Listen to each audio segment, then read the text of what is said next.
Olá, bem-vindos a mais um episódio do ASP Talks, podcast da ASP. Hoje eu tenho o prazer de receber para um bate-papo o Dr. Ricardo Maffez, advogado de tribunais superiores, especialista em direito digital, professor de processo civil. Ricardo, um prazer, muito obrigado por ter aceito o nosso convite. Como vai, Rogério? Um prazer. Como vai, Rodrigo? Boa noite. É ótimo sempre estar aqui na associação, uma casa que a gente gosta de vir e voltar sempre. Um prazer conversar com vocês e com nossos amigos. Temos aqui conosco também o Dr. Rodrigo Alves, advogado de solução de conflitos, professor de processo civil. Rodrigo, prazer também. Muito obrigado por ter aceito o nosso convite. Rogério, eu que agradeço o convite, é uma honra imensa estar aqui na Casa do Advogado. Parabéns pelo programa, que é um sucesso. Com meu amigo Ricardo, estamos às ordens. Obrigado. Que ótimo. O tema da conversa de hoje, então, falar um pouco de advocacia nos tribunais superiores. Primeiro, deixa eu abrir com uma pergunta mais genérica. Quando a gente fala sobre esse tema, o que é a primeira coisa que vocês veem à mente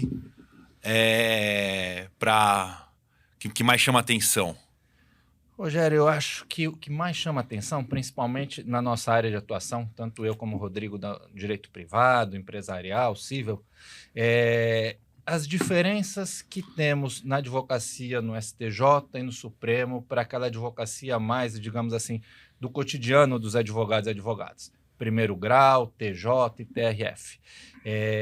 A gente aprende na faculdade, a gente estuda, entende os recursos, mas eles têm peculiaridades tão grandes e, às vezes, o colega advogado dá um deslize por não pensar nisso. Imaginar que, assim, olha, a sequência normal é o primeiro grau, as provas, sentença, apelação, vem o acórdão e é uma continuidade. E ela não é exatamente isso. Então, as particularidades, e para isso é importante esses cursos, que nem o da ASP, aqui que eu e o Rodrigo estamos, as particularidades que são importantes dos colegas conhecerem para evitar, às vezes, já é tão difícil chegar com recurso lá, evitar perder por uma questão assim, puxa, não sabia que tinha que fazer isso, não sabia dessa particularidade do Supremo ou do STJ. Ricardo, eu concordo integralmente com você. Eu acho que há uma visão ainda, às vezes, deturpada, que o STJ seria uma terceira instância revisora. Então, eu acho que o principal é entender que o STJ, o STF, enfim, os tribunais superiores, eles funcionam basicamente como cortes de interpretação, né? Então, não são uma terceira instância revisora. E aí vem o segundo problema, Ricardo, que me parece que é o volume de recursos nos tribunais superiores talvez venha dessa mentalidade que a gente tem que trabalhar, de que não se trata de uma instância revisora, mas de uma instância de interpretação, de unidade do direito. Eu acho que esses dois pontos me vêm à mente quando a gente fala de tribunais superiores. E nós temos, né, Rodrigo, complementando, isso é muito interessante, eu sempre falo para os alunos isso. Eu, Ricardo, advogado, eu quero que toda vez que eu perder no tribunal, todos os meus recursos cheguem lá. Eu quero sempre bater as portas de STJ e Supremo. Mas quando eu penso quando alguém é estudioso do processo civil, não dá para imaginar isso, né? Nós temos 27 tribunais de justiça, nós temos 6 tribunais regionais federais. Então, imaginar que todos os recursos vão chegar para 33 ministros no STJ ou para 11 no Supremo, não, tem que ter realmente filtros, uma barreira, porque é o que o Rodrigo muito bem falou, são tribunais para interpretar a lei federal no STJ e a Constituição no Supremo. Claro. Então, assim, puxando o gancho, de extrema importância esses cursos que vocês dão para discutir as peculiaridades regimentais, as súmulas mais importantes, os óbitos simulares, um pouco de jurisprudência defensiva. Mas já a Constituição Federal foi alterada num passado recente e foi instituído o filtro de relevância, ainda pendente de regulação, que toca muito a isso, né? Como os tribunais superiores não são uma nova instância e sim cortes revisoras, a admissibilidade deles é bastante importante. Em especial para o STJ. Como que vocês veem qual deve ser a cara do filtro de relevância? Uma coisa mais parecida com a repercussão geral do Supremo, com a transcendência do TST? Como que vocês esperam que isso seja regulamentado? Rogério, me parece que a relevância da questão federal ela deve ser tratada, como você bem colocou, né, está pendente de lei regulamentadora, mas como uma irmã da repercussão geral, né? Sim. Me parece que depois que o STJ identifica a relevância, essa decisão ela tem que servir como um precedente vinculante para, né, vincular ali todas as instâncias do Poder Judiciário. No TST, com a transcendência, o próprio relator, né, ali sim me parece que é um filtro recursal, o próprio relator pode entender que não há transcendência, e aí me parece que seria uma espécie de uma súmula impeditiva qualificada. Então, entendo eu que a relevância da questão federal ela tem que ser tratada como uma irmã da repercussão geral. Inclusive, o anteprojeto do STJ segue a mesma dinâmica, né, pretendendo alterar o CPC, e sendo um precedente vinculante, vinculando todas as instâncias do Poder Judiciário. Até porque a Constituição Federal, a emenda constitucional do 125, ela apresenta um quórum qualificado aí da sessão, da turma, né? Isso vai ficar regulamentado. Mas esse próprio quórum qualificado para entender pela relevância já dá a dimensão de que a Constituição Federal, o legislador, entende que se trata de mais um componente do sistema de precedentes brasileiros, se juntando ao RDR, assunção de competência, recursos repetitivos, enfim. É assim que eu vejo que o tema deve ser tratado. Sem dúvida, né, Rodrigo? Vai ser um trabalho a mais. Agora eu estou litigando contra o Rodrigo para chegar ao recurso especial no STJ. Eu, no caso, se for o recorrente, vou ter que demonstrar que não é uma causa que interessa a mim e a ele, a recorrente, a recorrido, mas que ela tem uma valoração, uma importância jurídica, social, econômica, que justifique decidir-se aquele tema. Olha, o tema tal, que a princípio seria só entre as duas partes, ele tem realmente uma relevância e ele merece ser julgado dessa forma. E aí, como o Rodrigo bem falou, olha, e quando decidir isso, vale para todos os outros, que tem a mesma discussão, a mesma questão de direito federal, vai valer igual.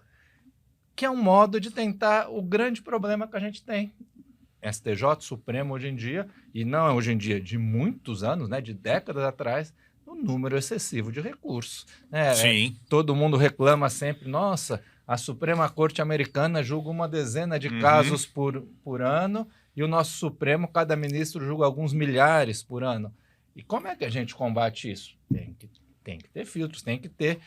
Supremo, STJ, tem que dar aquela última palavra e falar, tribunais, juízes, é assim que eu interpreto a Constituição, assim que eu interpreto a lei, vocês sigam isso. Exato. E engraçado, eu estava comentando com uma amiga ontem e ela me falou, não, mas eu acho que o STJ tinha que ter uma cara de uma instância revisora, para ser, porque às vezes o tribunal não olha bem, acho que tinha que ser uma instância revisora. Eu falei, olha, a gente como jurisdicionado, a gente pode ter a opinião que nós quisermos, mas a gente não pode fugir do que diz a lei. Né? A lei estabelece que os tribunais superiores são cortes de interpretação.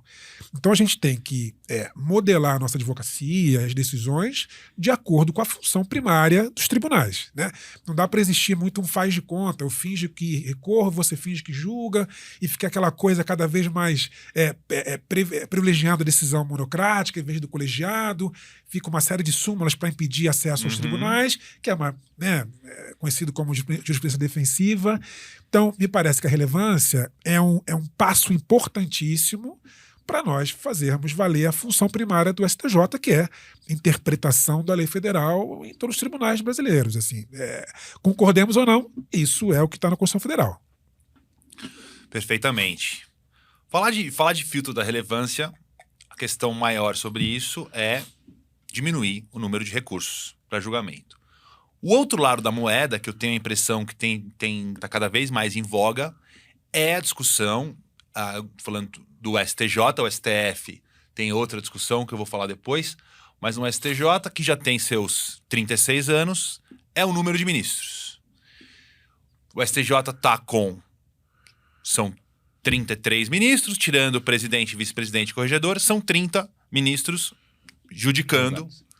Primeira sessão, segunda sessão e terceira sessão, dividido cada uma em duas turmas. Vocês têm opinião formada sobre o número de ministros? Por favor, cara. Dificilmente, imagino que dificilmente não tem uma resposta simples, porque... É bem interessante, é uma discussão que está posta, né? É interessante que a Constituição fala que o Supremo é composto de 11 ministros. e o Superior Tribunal de Justiça de no mínimo 33. No mínimo, né? no mínimo. Então é possível. Eu lembro que há alguns anos o ministro Marco Aurélio do Supremo ele trouxe essa questão. Ele colocou na pauta e falou: olha, por que a gente não tem 66 ministros no STJ? E trazendo uma curiosidade lá, que talvez alguns colegas não conheçam o prédio, o STJ, quando foi construído no finalzinho da década de 80, já com início da década de 90, os prédios foram pensados para 66 gabinetes. Então, os gabinetes lá, eles são espelhados, que era já a ideia, olha, nós vamos instalar com 33, mas é provável que cresça. Então, já que tem construído nada, porque era um descampado ali, já que tem que construir, vamos construir. Capacidade máxima. Que né? interessante, que interessante, não sabia disso. E aí, o que houve? Acabaram que ocuparam todos, né? Não ia ficar o espaço vazio. E nos primeiros anos, nos muitos anos, até mais ou menos 2007, 2008, quando começou a digitalização, o volume de processo era tão grande que começou o peso dos processos físicos a atrapalhar a estrutura dos prédios. Nossa, Olha. interessante. O terceiro prédio lá, que é o prédio administrativo, tiveram que fazer umas... Eu não sei o nome técnico, mas algo como umas estacas no prédio inteiro, porque não estava aguentando o número de... O peso das folhas de milhares e milhares e milhares de recursos, tudo em papel. Mudou-se muito, porque cada gabinete pôde livrar seus armários e armários, porque hoje tudo está ali na tela do computador, mas, ao mesmo tempo, cresceu a estrutura. Né? Cada gabinete hoje tem alguns, acredito que entre 6 e 8 assessores, um juiz instrutor, mais ou menos uns 20 servidores. Então, cresceu tudo isso para tentar dar conta desse número de processos.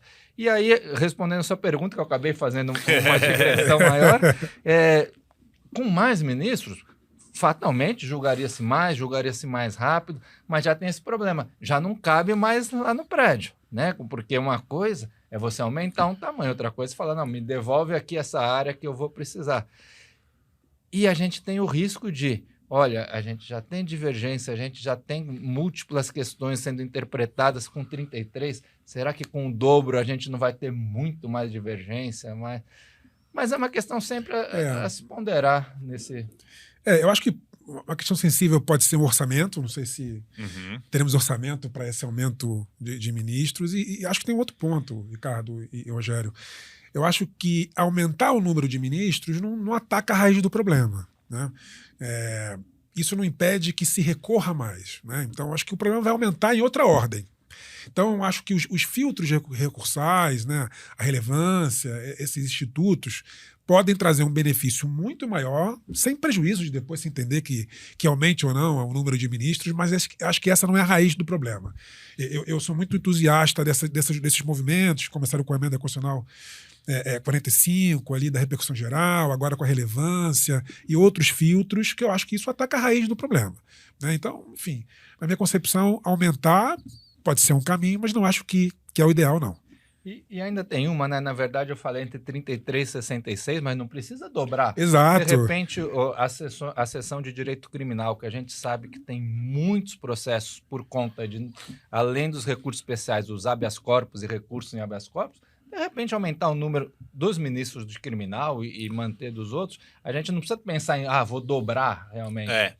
A terceira sessão que tem um volume de habeas corpus muito problemático que na segunda sessão não tem, né? Sim. A primeira também tem um problema de mandado de segurança, enfim, mas sim, são questões muito interessantes. Na mesma linha, outro filtro também. Desculpa, antes de eu ir para outra, agora sobre o STF. E aquela discussão que vira e mexe está no jornal de mandato para ministro do STF? O que vocês acham? Essa é espinhosa. Essa é espinhosa, Rogério. Que polêmica. Essa é espinhosa. Essa é espinhosa. Vou deixar meu amigo começar. Olha, eu acho que é uma coisa assim. O problema, na verdade, que eu acho, é isso ser colocado na discussão porque eu estou descontente com o ministro X. Perfeito. Eu odeio aquele ministro. Acompanho o relator. Ou formou-se uma entre aspas, claro, com todas as máximas aspas, uma bancada que só vota contra o governo, a favor do governo, etc. Então a gente precisa mudar isso. Por conta de coisas como essa que aumentou-se a idade de 60 anos para 65. E agora, hoje, pensam em diminuir para 60. Quando a gente trabalha com essa A casuística... idade mínima para entrar, a idade Não, máxima a idade para máxima entrar. para aposentadoria, né? A chamada compulsória. Quando a gente... Não, foi de 70 para 75, então. Isso. Perdão. É. Exatamente, 70 para 75, e agora eles querem cortar de 75 para 70. Então, quando a gente para discutir isso nesse calor, Congresso versus Supremo, não gosto de tal ministro, tem que tirar mais. Eu acho que por aí está tudo errado. Se a gente parar e discutir com seriedade, com profundidade, um mandato, por exemplo, 10, 11, 15 anos, a partir do próximo, né? Não vai mexer com os que estão lá, eu acho que dá para ter esse tipo de discussão. Eu acho muito viável, não... porque hoje o que aconteceu? Eu acho que o Constituinte não imaginava que alguns ministros iam ficar 30 anos, igual está acontecendo, já tivemos casos. Então, penso que dá para discutir, acho que é um tema que merece muita profundidade, muita calma, mas desde que... eu não gosto do X, então eu quero... A justificativa não pode ser rasa. Mas sabe um ponto, Ricardo, que você estava comentando, eu estava pensando, eu acompanho você integralmente, mas será que os ministros ficarem bastante tempo não é bom até para a dinâmica do Tribunal Superior, para manter a estabilidade da jurisprudência? Não sei, tudo bem que 30, 40 anos talvez seja muito, mas entendo que essa vitalicidade de se manter no tribunal pode ser interessante até para manter a estrutura do direito sem dúvida, de uma maneira mais estável. Enfim, foi o que me veio à cabeça agora, acho que... Quando a gente lembra, por exemplo, o ministro Celso de Mello, tatuiano lá, que ele começava uma discussão, ele lá estava quietinho na dele, ele levantava e começava a contar que casos que tiveram aquilo, qual foi o ministro que votou, em que ano que tinha mudado a jurisprudência, né? Tem toda essa bagagem de já ter um tempo em Supremo, STJ, claro, né? Claro. Mas é um tema palpitante. Sim. O problema é que, assim, dificilmente dissocia-se disso. Sim. Eu não gosto desta composição. Sim. Composição X era... A mesma coisa é isso. Será que está certo o presidente nomear de livre nomeação e aí o Senado aprovar? Não, o ideal é que sejam os tribunais que indiquem, o ideal é que seja a Câmara, o Também Senado. Tem essa discussão. E tudo isso por conta de não gostar ou gostar de um momento muito político, de um momento talvez delicado, né? Vamos usar um eufemismo aqui, um momento político delicado, né? E muitas vezes também, nos últimos tempos, infelizmente, esses problemas vêm de inquéritos, na verdade, né? E não necessariamente de questões importantes, enfim. Bom, agora a pergunta que eu ia fazer. Outra também, na mesma pauta de volume de processos e filtros. As custas estão adequadas para os tribunais superiores ou estão em baixas? Rogério, ou depende do ângulo. Eu sou um entusiasta, como todos nós aqui, do acesso à justiça. Claro. Me parece que as custas serem baixas e, de fato, comparadas aos tribunais, né, ao recurso de apelação aqui em São Paulo, elas são bem em conta. Mas eu não acho, de novo, que essa é a raiz do problema. Eu acho que o acesso à justiça ele tem que ser franqueado por jurisdicionado e a lei que estabeleça limites para o conhecimento desse recurso que não se adeque à estrutura do STJ. Então, eu acho que é um valor razoável. A gente estava comentando aqui antes de começar, 200, 250 reais, 300. Eu acho um valor acessível para a maior parte da população brasileira. Então, eu não acho que é barato, não. Pelo contrário, acho que é um valor razoável. Sim. Quase que eu faço assim, repito o que o Rodrigo falou. Realmente, você tocou em 2 pontos importantíssimos. Quando a gente compara as custas do 2º grau com o de STJ Supremo, realmente é muito barata. Conversar, né? Em São Paulo, a gente paga 4% do valor da causa ou da condenação para uma apelação. Com teto hoje que supera 100 mil reais. Sim, e aí eu vou pagar mais 200, mais 300. Então, nesse ponto, ela realmente é barata. O problema a gente vem nisso. É barata para quem? Para nós e aquele litigante da assistência judiciária que realmente não tem... Talvez, eu tenho medo de quando a gente põe valor no curso da ASP, que o Rodrigo dá aula aqui hoje de relevância da questão federal, a partir de tal valor já é presumida a relevância. Verdade. E eu fico problema, na dúvida se, poxa vida, será que uma causa boba de um contrato de locação de uma empresa enorme que vai ser na casa de milhões, então já tem relevância, não preciso sequer provar esse filtro. E uma questão tão importante, fundiária, que às vezes de pessoas que não têm nada, o advogado vai ter que demonstrar, trazer, provar que o caso dele tem relevância. Então a questão do dinheiro, eu sempre fico um pouco com o pé atrás por conta disso, para a gente não pensar sempre que, poxa, só pode chegar lá causas muito caras, de valor elevado, ou que paguem custas muito altas. Como a gente estava discutindo até antes de começar o podcast, né?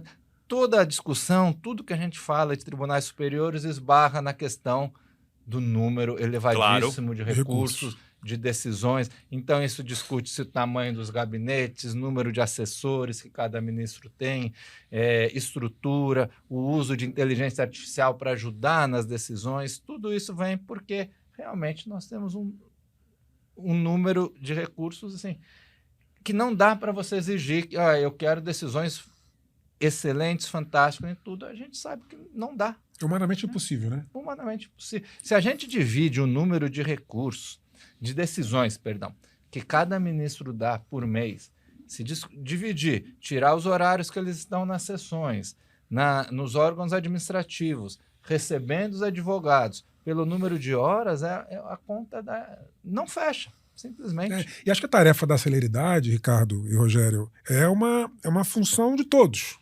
De nós advogados, dos desembargadores, dos juízes, dos ministros. Outro dia, até brincando no escritório, eu peguei eu estava pelo réu e veio uma inicial, era um caso relativamente simples de acidente de trânsito. Havia 20 laudas na petição inicial. Eu até brinquei com o advogado, falei, olha, como é que a gente vai exigir que o juiz julgue rápido se numa ação de batida de carro de R$10 mil, nós advogados escrevemos 20 laudas? Imagina isso reproduzido por centenas e milhares de ações. Fica inviável. Então, acho que é uma responsabilidade, um ônus de todos nós, não só do judiciário. Eu tenho um exemplo, Rodrigo, de um escritório por onde eu passei, que hoje o colega ainda é muito amigo meu, desde aquela época, mas ele me trouxe todo feliz para eu revisar um recurso especial que ele tinha feito. E quando eu olhei no computador, tinha 100 laudas. Nossa! Aí eu olhei e falei, não vou falar o nome dele, porque se ele estiver assistindo, ele vai saber que é ele. Mas eu falei, fulano, imprime e leva numa editora, vê se eles não publicam como livro. Porque é isso que você falou, a gente tem que ajudar o judiciário. Exato. Se eu faço um recurso, não é possível que precisasse de 100 laudas para demonstrar quais eram as violações legais que tinham naquele caso.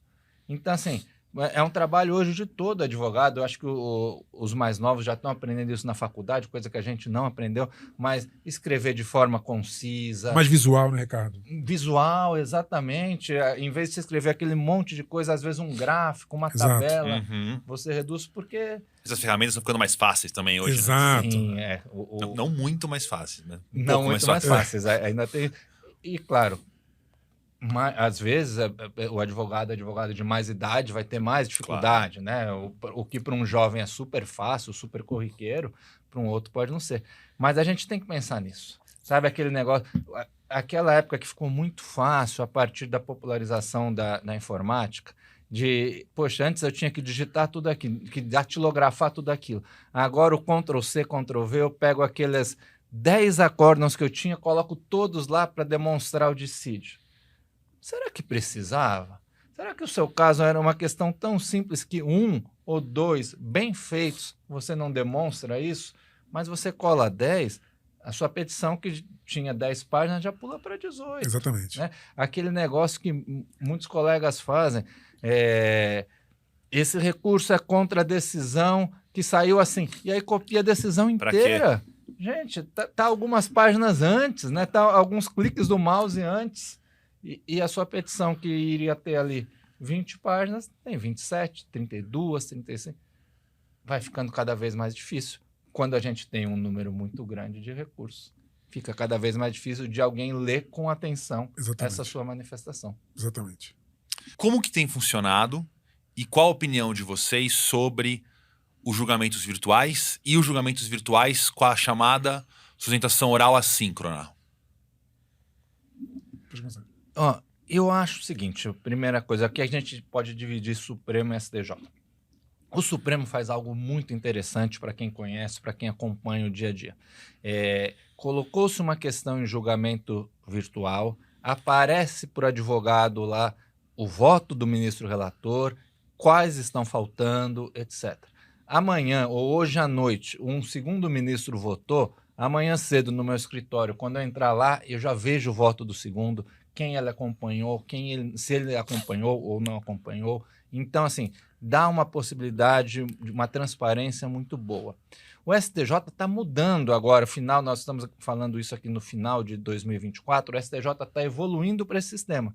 Ah, é? Sim, eu não sei se é emenda regimental, alguma coisa, mas ele está caminhando já foi aprovado em sessão ali do plenário, né, que é quem decide as questões administrativas, de caminhar para esse sistema. Então, saiu o voto do relator, você, advogado, acompanhar, cada novo voto aparecer. Porque até um tempo atrás, no STJ, abria-se assim, iniciou-se a sessão virtual. Começa numa terça-feira, vai até a terça-feira seguinte. 6 horas da manhã do dia seguinte. Você só fica sabendo a hora que aparece 5 votos a 0, decidiu-se pelo não provimento. Então, você não tinha nada, você não via, por exemplo, o voto de um outro que podia ser a seu favor, ao contrário, e você tentar fazer uma manifestação, etc. Eu acho que com a transparência isso ajuda, resolve bastante para o nosso lado, enquanto advogados e advogadas trabalhando. E a sustentação oral, aí eu até brinco que, assim, eu acho que aquilo tem vários nomes que a gente pode dar. Um vídeo, um memorial gravado em vídeo, gravado em áudio, mas eu não consigo considerar aquilo sustentação oral. Sustentação oral é eu estar na frente do julgador e poder mudar a hora que ele faz uma pergunta. Doutor, desculpe, o senhor falou tal coisa. Perdão, excelência, é isso, é aquilo. Quando eu faço um vídeo, coloco no sistema para os outros verem, que eu não sei que horas, em que condições, para mim, com todas as venas ao sistema, mas para mim isso não é uma sustentação oral.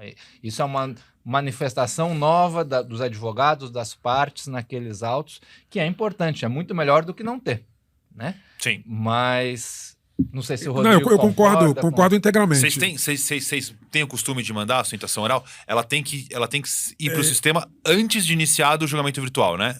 Exatamente. No Supremo, que isso já está bem regulado, sai a publicação de que vai iniciar o julgamento, por exemplo, numa terça-feira, você tem até 48 horas antes para alimentar no próprio sistema com a sua sustentação oral. No STJ, me falha agora a memória como é que está isso. Eu acho que agora, como eu comentei, que o Pleno se juntou e decidiu essas novas regras, eu acho que vai ter desse mesmo formato. Mas o que eu sei realmente do Supremo é isso, você grava o seu vídeo em casa, no escritório, você mesmo alimenta, igual a gente faz com o processo eletrônico para adicionar uma peça, você mesmo vai lá e coloca. E muito interessante, no Supremo a gente consegue ver qual gabinete assistiu o vídeo. Que legal. No STJ não. No STJ ainda não. Igual um curso online, né? Que você consegue ver se o aluno assistiu a aula ou não, fica lá ticado, marcado, que o gabinete clicou ali e assistiu o teor da sua sustentação. E um pilar, para mim, essencial do julgamento nos tribunais é a colegialidade, né? E não tem ambiente mais propício que uma sustentação oral do advogado, da advogada, que possa influenciar no julgamento, ter uma interação, um contraditório substancial ao vivo ali entre o ministro, entre o desembargador e o advogado. Então, não me parece que também possa chamar de sustentação oral, não. Assim, não sou muito a favor, né? Acho que esse palco, esse momento da advocacia, ele tem que ser prestigiado e é muito importante na prática, né? Então, não sou muito favorável, não. Quantas vezes, né, naquele momento, um ponto que você traz na sustentação chama a atenção de um desembargador, de um ministro para pedir uma vista, e aí ele estuda melhor aquilo, que às vezes só pelo voto do relator ele não teria esse destaque, não teria essa percepção. Uhum. E é aquilo. E muitas vezes também acontece do julgador fazer um questionamento para você responder na hora. Então, essa dialeticidade também é muito importante. O que é muito comum na arbitragem, né? Essa interação entre o árbitro e o advogado. Sim. Doutor, folhas tais, por que você... enfim, no judiciário, infelizmente, cada vez a gente vê menos, né? E talvez pelo volume de trabalho, né? É uma via de mão dupla, mas não dá para se esquecer que isso é ideal, que haja essa interação entre advogado e julgador. Sim, também. Minha opinião não é diferente também. A gente fica naquilo, né? De novo, rodando naquilo. Como é que a gente faz? Porque todos nós queremos um julgamento em que a gente possa participar, ser decisivo. A gente quer que os ministros tenham oportunidade de ler e fazer os votos bem fundamentados. E, de repente, mas, ao mesmo tempo, a gente quer que todos os nossos recursos cheguem lá. Né? É um negócio difícil. É uma equação difícil, né, cara? Que, às vezes, principalmente advogados mais novos, que estão em escritórios, então tem o chefe do chefe, o sócio que é chefe de todo mundo. Fica difícil, às vezes, de ter a liberdade de falar o seguinte para o seu colega, para o seu chefe, para o seu sócio. Vamos deixar de recorrer nesse caso? Cara, o nosso cliente aqui não tinha razão. A gente tentou, mas estamos vendo que não vai dar. Será que vamos chamar ele para tentar fazer um acordo e pagar parcelado e resolver aquilo? Porque a visão de faculdade ainda é aquela, né? Recorre de tudo, vai até a última instância. O cliente quer isso, é óbvio. Mas você tem que ter aquela... Isso vem com tempo, isso vem com aprendizado. Aquele negócio de sentar com ele e falar: Rogério, olha, seu caso está muito difícil. Cabe recurso? Cabe. Mas a nossa situação pode piorar ou nós só vamos postergar um resultado ruim. Não te interessa fazer uma negociação, tentar resolver de alguma outra forma? Isso é a pura verdade, É um desafio, né? Esse é um desafio para a advocacia. É um desafio. É um desafio. E eu falo com muita tranquilidade, assim, nas aulas. Muitas vezes, vocês, principalmente os mais novos, não vão conseguir propor isso, né? Porque você já sabe que o advogado lá mais velho, ou não precisa ser mais velho, mas o que está acima, vai falar: não, recorre até o fim. E se a gente para pensar, às vezes recorrer até o fim não é o melhor. Claro, se você tiver chance, vamos brigar, vamos tentar, mas às vezes você vê que vai afunilando, suas chances vão diminuindo. Então, e quanto mais passa o tempo, mais cresce a dívida. Exatamente. Né? Você vai ter os juros, você vai ter toda a correção monetária, você vai ficando cada vez mais difícil. Daí até a importância da relevância, né, da questão federal. Facilita a explicação para o cliente de que, olha, já há uma decisão do STJ nesse sentido, ou então esse caso aqui dificilmente a gente vai conseguir demonstrar que transcende o aspecto individual, então acho melhor não recorrer. Os tribunais superiores já faz tempo que vem numa tendência de cada vez mais decisões monocráticas. Hoje em dia é difícil você ver um recurso ir direto para julgamento sem uma decisão recorrível por agravo. O que vocês acham disso, ainda mais nesse mundo de inteligência artificial? Como vocês têm visto essa evolução da inteligência artificial no Supremo e no STJ? Eu acho, bom, em primeiro lugar, que é um caminho sem volta, né? Claro. A gente pensar que vão parar de usar ou que não vão desenvolver, até pelos inúmeros benefícios que ela traz. O que eu trago sempre para a discussão, principalmente no nosso âmbito, estamos aqui na Casa dos Advogados, principalmente no âmbito da advocacia. Sempre que a gente fala em inteligência artificial, a gente quer transparência. Né? O TSE, para regular as eleições de 2024, chamou os partidos todos e falou: olha, quem for usar a inteligência artificial na propaganda vai ter que nos informar, para evitar aqueles deepfakes, evitar tudo aquele negócio. Então, sempre precisa de transparência. Eu acho que está faltando isso ainda nos tribunais. Eu, como advogado do recorrente ou do recorrido, eu tenho o direito de saber se foi utilizado a inteligência artificial naquela decisão. E eu até avanço um pouco mais. Saber se foi usado no quê? Na elaboração do relatório? Na pesquisa de precedentes para sair uma decisão mais uniforme? Isso não é ruim. Isso é bom. É uma ferramenta bem utilizada, é maravilhosa, né? Ou será que a inteligência ajudou, inclusive, na elaboração da minuta de decisão? E veja, pode ser que a inteligência artificial decida melhor que faça uma minuta. Vamos decidir, não, né? Quem vai decidir é o ministro, é o desembargador, é o juiz. Pode ser que ela faça uma minuta melhor que um assessor até. Eu só queria saber disso, para eu saber exatamente com o que eu estou lidando. Porque nos nossos escritórios, os escritórios maiores podem ter a sua, os menores podem contar com inteligência artificial da ASP, da OAB, de outros institutos. A gente tem que saber quem está usando, como está usando, para a gente entrar nessa também. O problema que eu vejo hoje é desenvolver muito nos tribunais e sem que eu saiba. Poxa, saiu uma decisão contrária. Teve no relatório? Teve nos precedentes, na fundamentação? Ou, de repente, a IA já fez até a minuta para o ministro só olhar e assinar? Eu acho que esse é um dos pontos que ainda está sendo negligenciado. Nesse eu acompanho o relator. Eu acho que me parece que é um caminho sem volta. Só, como qualquer ferramenta, se for utilizada da maneira indevida, não vai ser bom. Né? Já houve aí circulou na internet notícias de decisões por IA, enfim, que vazaram.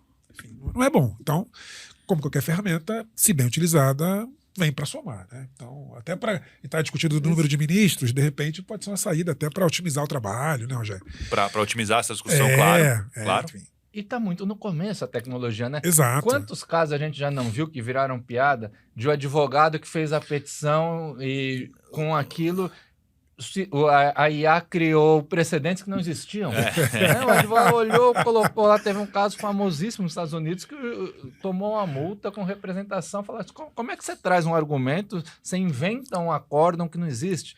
E aí ele foi ver, a inteligência artificial inventou, ele não pesquisa. Então eu acho que todos vamos ganhar muito com isso. Advogados, partes, que as ações, os processos tendem a ser mais rápidos, o judiciário, mas um pouquinho de pisar no freio nesse momento muito inicial para a gente ver onde dá, onde acerta, onde erra e como corrigir aonde está errando. Né? Não dá para sair correndo e colocando em tudo, poxa, isso é mil maravilha.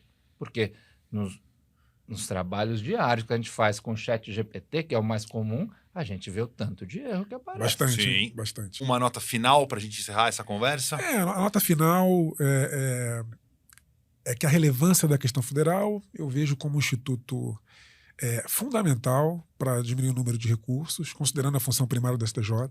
Vai exigir dos advogados um ônus maior, né, na hora da elaboração do recurso, demonstrar essa relevância.